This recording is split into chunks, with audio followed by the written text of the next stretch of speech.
Hello everyone, I'm Bambi Francisco. In this episode we look at the new news model and how it's changed since the 1950s and the days of Edward Murrow. This is VaderBox.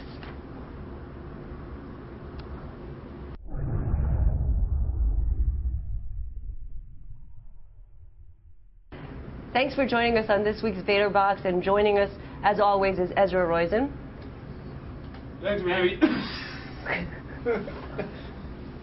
And we invited our managing editor, John Chenal, who's also a news veteran. John? And we have Chris Tolles, CEO of a new news company called Topix. Yeah, I'm so glad that we could be here talking about the future of news in black and white, smoking there, Bambi. Always good to be on the show. Well, now that we have the appropriate ambiance, we are going to start talking about some news companies that are sort of changing the way we're consuming our news. So let's start with Intense Debate. Hi, my name is Tom Keller, CEO and founder of Intense Debate. Our mission is to organize the world's comments and make them universally available. We're doing so by providing a widget which is easily installable on any website with content. And by installation, you will have supersized comments, which offer threading, persistent identity, integration with a lot of social networks, and tweeting of your comments. The end result of this is an immediate and dramatic increase in page views, potentially up to 20%. We hope you give us a try. It's an easy thing to do. You can easily install us by going to intensedebate.com. Thank you. Definitely a new way to aggregate information or find out information through comments. Not necessarily a news story or article, but just someone's comments. I think that if you wanted to actually aggregate news and make this about news, I think you'd be doing something a little different. Right now, if you look at co-comment or discuss, this guy's doing something very similar. And if I go look at his site, it seems like he's doing a bunch of like sort of mid-tier blogger sites. If I were him and I wanted to actually fulfill the brand promise of what he's talking about, I think I'd try to go after some news sites. I mean, if you've got people like Mazinga or Pluck or Topix that actually provide commentary on a news site, he might have something there. Right now, it looks like he's providing a commentary service for blog sites. And I guess the question there would be, one, it doesn't seem to be doing what he says it's going to do. And the other piece would be, what's the business model there? If you're going to do a paid-for service, I'd go after bigger customers. And if you're going to try to go for advertisers, I'd go for a bigger number of customers as well. But when you say customers, what type of customers? In other words, he's got to get more page views. In other words, if you're going to do an ad-based model, you need more page views. If you're going to get paid money, you need more page views. I love Marshall Kirkpatrick, great guy, but he is not going to be powering enough page views to make this guy, rent. So I guess that's the thing for him is I would try to be going after some bigger sites. I looked at his network, and he's basically got 5 blog sites. Now, he could say he might have launched last week, in which case, oh, fair enough. But still, I think that he right now looks like he's more going after co-comment or discuss as opposed to going after becoming a new way to do anything in terms of news. I think well, first off, to Chris's point, I agree. You got to do anything that's content-driven. You got to have a lot of viewers. You got to have a lot of participants. You got to have a lot of people. I mean, if you're going to make money on advertising, which is probably the revenue model for this company. I think what's great is the idea of aggregating and creating content around comments. I think comments is really interesting content, and as you said in the panel that I think Chris was on and on Hollywood, news now and media is about participation, and comments are sort of the platform for participation in most places.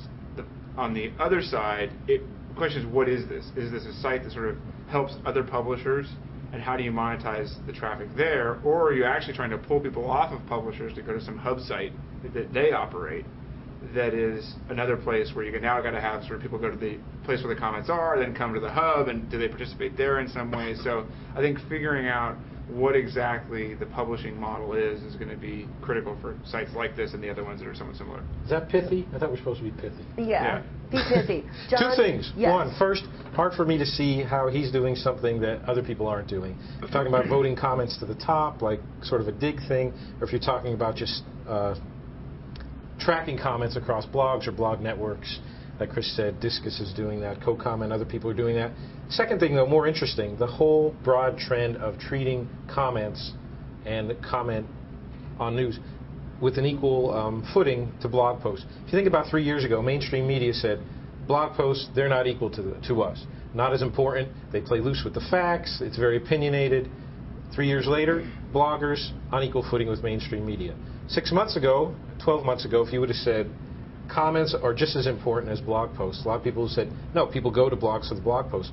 Now, comments on a lot of sites are as important as the blog posts. So I think what you're seeing is it's going broader and broader from the so-called experts of mainstream media to the bloggers who really were just sort of a response to mainstream media. You know, media people with an opinion on the web. Now their own readers, people commenting on them, are now sort of like doing to bloggers or becoming a supplemental to bloggers, the way the bloggers were supplemental at first to mainstream media. Started pithy, got pulpy, he's right. ended mushy. That is exactly right. I think that what he's talking about here is exactly the trend that you're seeing is to basically give the average person the comm. And I think that that's because the internet is the world's first two-way communications medium. And really, Marshall McLuhan once said that the content of the new medium is the old medium. So when movies started, the content was a play, and eventually they have their own thing. Right now, what you're going to see is the internet is going to take news, and it's basically chum for all the stuff that news people do and journalists do. Is basically chum to let people talk about it. And it turns out eventually it's the conversation. Comments are people talking to each other. They are not necessarily creating something interesting for the general public. They are talking to each other. So it's kind of like the business model is more like a termite mound. It leaves like sawdust behind, but that's not the interesting part. The interesting part is it's actually doing some damage. People online want to talk to each other, and I think that you're moving down to the path where the comments are the place where the action is. When I'm interested in something, I want to see what people said in the TechCrunch post, not the fact that Arrington has gone off and saying that talks are back on between Yahoo and Microsoft. What you want to do is see if anyone came in there. When the guy from the AP, when Jim Kennedy from the AP came on last week to talk about the AP's business model on TechCrunch, that was cool. I don't really care about what the journalist has to say anymore as much as what I want to see the reaction and the commentary and maybe even get into it with each other. So I think he's exactly right. I think you create the venue. So you create the venue with the piece and then you engage discussion. So on FARC, it's one line and a ton of comments. On other sites, there may be more content with fewer comments. So the question is, do you create the venue, and does the journalism or whatever the content is spark discussion? And I think it's either, and I also think it's showing off. I think people like to show off their own wares through comments.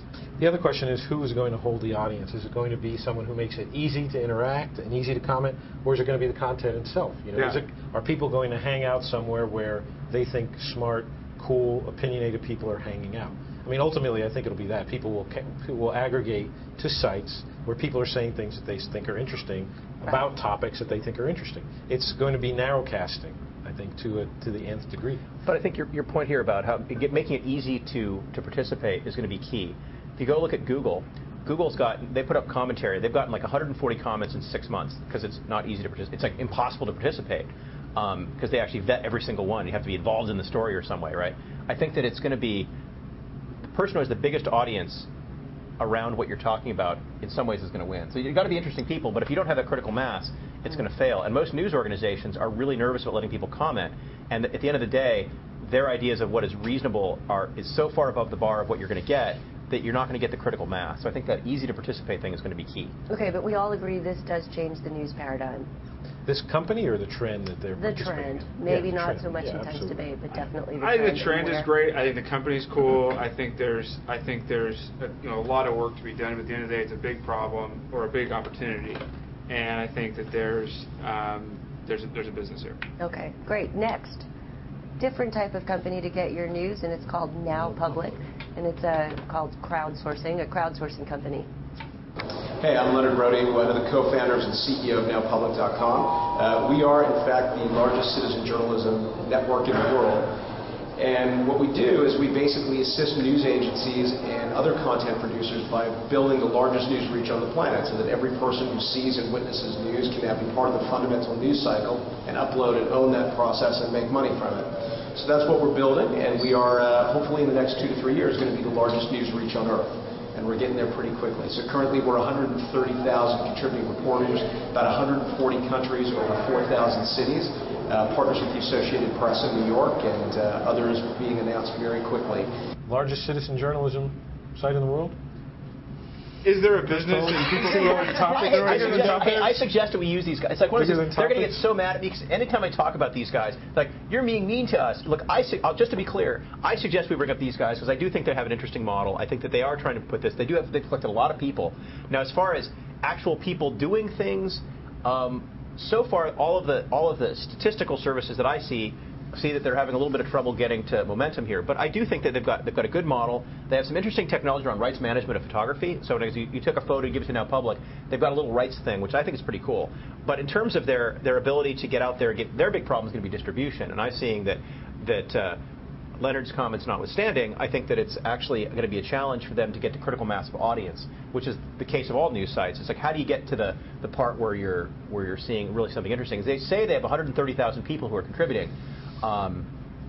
That's regularly once they signed in. I mean, that's always one of those interesting things here. Like, I don't think that he's saying anything untrue, but I think that you got to look at what kind of regular usage that you have. Right. To be clear. Well, I think the idea of first at the scene reporting is a huge trend that's going to just accelerate. When you think about what happened in the earthquake in China, many of the first reports about exactly what happened came from Twitter, people twittering. People noticed on Twitter, they send it to other people. There you have distribution. Again, they've got to have a way to distribute it around. But I think the broader trend, again, is that news organizations don't have the money to put a lot of feet on the street, and everybody and their brother has a camera. Mm-hmm. And so if there's a place where somebody has a scoop, has a first report, and can get it up there, it's going to get out. If they have a rights management, I'm not sure exactly what that entails and how much they keep, but if they have a way for people to think that by doing that, they'll get compensated for it, it'll explode. If they care about compensation, but I don't know if people care about being compensated for doing that work. I think true. At the time, they're not thinking about it. It also depends how you match. I'm sure you guys have spent a lot of time thinking about this. How you match the content's being created to your distribution channel and your audience. And if it's people twittering about what's happening in China, that's a broadly interesting topic to a lot of people, and a lot of people would find that to be information they want to have. If it's someone twittering about should the gas station on the corner sell beer past 10 or past midnight or 8 or whatever the very local question or topic is, that's incredibly local content that maybe a very small audience is interested in. And how do you get people to that content or are interested in that content? Well, that's where the distribution thing is really interesting. I do think that for big disasters, that's exactly right. The news media actually is fully equipped to deal with this. If someone has a cell phone photo or a cell phone video and can give it to you about the Chinese earthquake, wow, that you plug it into ABC and boom, everybody's happy. The problem is narrowcasting or matching those audiences up. So, for example, when you have, hey, I've got a little piece of content about my neighborhood, but you don't have anybody from neighborhood on there, it doesn't really matter. That's right. It's just dark. And news sort of, after a while, usually goes stale. So I think the real question here is, can you aggregate enough audiences for the things that you're building to be interesting? In our case at Topix, we were able to create this by aggregating news and starting people to just start looking at their news. Then they could start participating, and now we get 20,000 different towns and cities every month are involved in the process. So getting a photo up there is interesting. For these guys, I guess the question is, if you've got something for some little town in Canada, if you don't have a Canadian audience that cares about something that's only got relevance for 5 blocks, you're not going to go very far. No matter even if you've figured out how to get the content, you need to figure out how to match it to the distribution part. Yeah, there was that train wreck, or I think the Journal wrote about that. Launch didn't go so well. The hyper local Loudoun County News. Yeah, that news thing. And I think the trick is that for you guys who have scale, it's tough to get those two things matched together. Well, citizen journalism, it's here to stay. If you think about MSNBC and MySpace today, said they were going to pick somebody to cover the 2 Democratic conventions. Some MySpace member sent in a video saying why you're the best person to do it. They'll pick you. They're going to get credentials. They're going to be on the floor. So the bar to becoming a member of the mainstream media has literally dropped to what can you offer? It's the American Idol effect, basically. Right. Let's go off. I hate that because it's like the MySpace debate or the Facebook debate where you're basically choosing a bunch of people. You don't need MySpace or Facebook to do that. What would be interesting is when you actually get massive amounts of people talking with each other. That's the part. It's not having that journalist going off and directing and choosing the questions. It's, hey, can you get people talking with each other and bouncing around here? And I think that's the part where what these guys could be doing is trying to get people getting conversations in there as opposed to just bubbling it up to ABC. Should they be a company that licensed their technology to big media companies so they could have that type of ability to crowdsource? Or should they be a destination site where they'll get ads? I think you probably don't think that they can get enough You're saying that the problem with not having local content match with local audiences is that you can't sell ads, right? Because the people who would be interested in it are not watching. It has to be sort of an exothermic kind of reaction. In other words, if you have lots of people coming in and if it's a cycle where the more content you have, the more people you drive, it's good. As far as driving this to be, should it be a content site or should they provide technology? One is the technology for the news guys. It's more cultural. So we provide commentary for all the Tribune publications, except for the LA Times, and all the Media News Group publications, and like 160 other radio stations out there. But the problem is that the newspapers are really touchy about what's published and how they moderate it. So giving people a bunch of like crowdsourced news, do you think they're going to put the crowdsourced news without moderation up on the front page of ABC or the front page of the New York Times? No. It's not a technology issue. It's that it's not scalable to bring that quality level from crowdsourcing. So Reuters and Yahoo have a crowdsourced, films and photos from people from the public. There's like 10 a day. That is totally, utterly uninteresting to have 10 photos a day from the public. Who cares? If you don't have 10,000 a day and a process for making it work, then it's not interesting at all. So these guys have some interesting stuff, but you can't just plug that into the New York Times. You have to give them a system that actually allows them to deal with it. And I think that's the part, we spent most of our time at Topix dealing with moderation systems and filtering systems and tools, because that's the part that is needed. These guys might have some great content, but you can't just stick that on the news site or sorry, go ahead, John. I'd say one thing I would say, you can't do that on the New York Times, the paper edition, but if you go on the New York Times website, they do have some comments that are creeping up. In other words, this trend of comments being equal to moderated news or professionally produced news is coming together, and soon you're not going to be able to tell the difference. But they've on the New York Times, they've actually had an editorial there saying that they're going to vet every single comment before it goes up on the site. What that means is it's never going to be a conversation, because you have to vet every comment, it takes an hour, 2 hours, 3 hours. So you're not going to get in a conversation loop with people on the site, or at least not one that happens very often. So you need the timing there and the technology matter in terms of what come out product-wise. I think for these guys, if you're going to try to get distribution of that content, you got to go to really hyper-local existing outlets. So like the local papers, like Topix.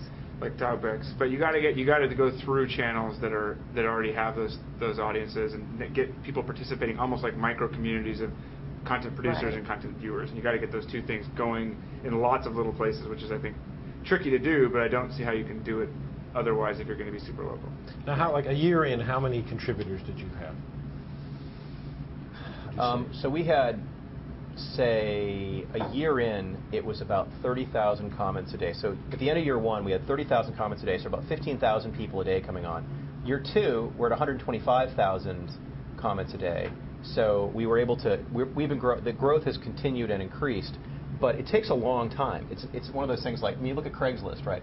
First 8 years of Craigslist is like, everyone's like, yawn, whatever, unless you're in the Bay Area. And then all of a sudden it's like, oh my God, it's going to kill all media. And you're like, well, $100 million a year. So between year 8 and year 12, Craig is like, running around like Godzilla, killing off the media industry. But years 0 through 5, everyone's like, where are you? And so I think that's what these things come out of this. There's this organic growth, and the nature of an exponential curve is there's no knee in the curve. It just keeps going up and up and up. At some point in time, it hits a tipping point where you care. Where at Topix it might be 100,000 or 200,000 comments a day, but these guys need to tip that tipping point.